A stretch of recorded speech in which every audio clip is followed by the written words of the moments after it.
ये दोस्त food truck के बिज़नेस के बारे में जानना चाह रहे हैं, ये जानना चाहते हैं ये प्रोसीजर कैसे होगा और इस पे एस्टिमेटेड बजट क्या होना चाहिए।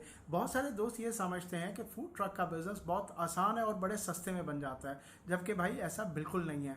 देखिए, सबसे पहले स्टेप्स क्या होंगे। सबसे पहले आपको बिजनेस लाइसेंस बनाना है, ठीक है। जब ये बिजनेस लाइसेंस बनेगा तो ऑफकोर्स उसकी कॉस्ट आएगी 15 से 20 हज़ार दिरहम कम से कम आपके पास बजट होना चाहिए लाइसेंस के लिए। उसके बाद आपको फूड ट्रक के लिए ऑफकोर्स स्पेस चाहिए, यानी आप उसको खड़ा कहाँ करेंगे। उसके लिए अगर तो आपके जहन में है कोई आरटीए का स्पेस, आपको पार्किंग लॉट्स के अंदर ये स्पेस मिल सकता होता है। याद रखिए, जो साइड पार्किंग होती हैं उसके अंदर ऐसी आपको ऐसा स्पॉट नहीं मिल सकता या वो परमिट नहीं मिल सकता कि जहाँ पर आप खड़ा कर सकें। यानी जो पार्किंग लॉट होती है, बड़ा स्पेस, वहाँ पर आप एक या दो पार्किंग्स लेकर वहाँ पर आप अपने फूड ट्रक को खड़ा कर सकते हैं। और यकीनन जब भी आप इसके लिए अप्लाई करेंगे, एक परमिट्स का प्रोसीजर है, आपके ट्रक की फ़ोटोग्राफ्स वगैरह, बहुत सारी और दीगर डॉक्यूमेंट्स हैं जो इसके लिए ज़रूरी होते हैं। याद रखिए, इसकी जो कॉस्ट है, बहुत सारे दोस्त ऐसे भी हैं कि जो ये समझते हैं कि हम इस फूड ट्रक को रेडी करके कहीं पर भी खड़ा कर सकते हैं। भाई ऐसा बिल्कुल नहीं है। याद रखिए, आपको फूड ट्रक को खड़ा करने के लिए, चाहे आप कहीं पर भी दुबई में खड़ा करना चाहें, आपको परमिट अप्लाई करना पड़ेगा। अगर परमिट आपका अप्रूव हो जाता है तो ही आप वहाँ पर उस स्पेस के ऊपर फूड ट्रक खड़ा कर सकते हैं।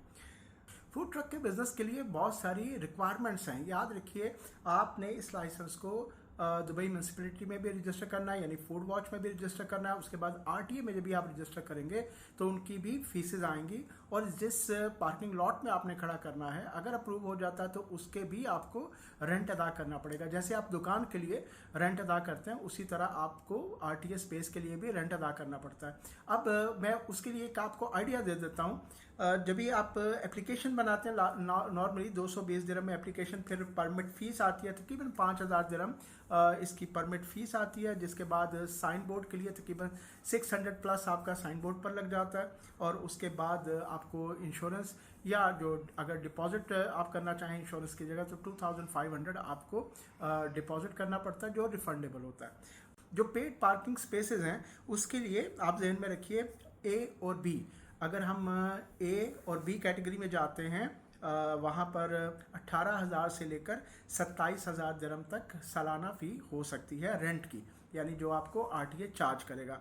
उस लगता है कि आपको उस लोकेशन पर अप्रूवल मिलता है कि नहीं मिलता है, ये इम्पॉर्टेंट है। बाकी मज़ीद डिटेल अगर आपके पास कुछ भी ऐसा सवाल हो और आप इंटरेस्टेड हों बिज़नेस लाइसेंस के लिए, आप मेरे पास विज़िट कर लीजिएगा। मैं कोशिश करूँगा पूरी तफसील से आपको गाइड करूँ, आपको लिख कर दे दूँगा ताकि आपके पास मुनासिब बजट मौजूद हो, फिर आप इसको अप्लाई करें। याद रखिए, अगर आपके पास बजट कम हो या ना हो तो आपको इस डायरेक्शन पे नहीं जाना चाहिए, क्योंकि आप स्टक हो जाएंगे, ना आगे जा सकेंगे ना पीछे जा सकेंगे। क्योंकि ये ध्यान में रखिए, जो भी बिज़नेस लाइसेंस बनाने के लिए ट्रांजैक्शंस होती हैं वो नॉन रिफंडेबल होती हैं। तो ये मत सोचिएगा कि अगर लाइसेंस परमिट नहीं मिला तो फीसेस वापस हो जाती हैं, ऐसा कुछ नहीं होता। मेरा नाम है ताहिर, आप देख रहे हैं Dubai business advice expert channel. कोई भी सवाल हो आप मुझे रब्ता कर सकते हैं।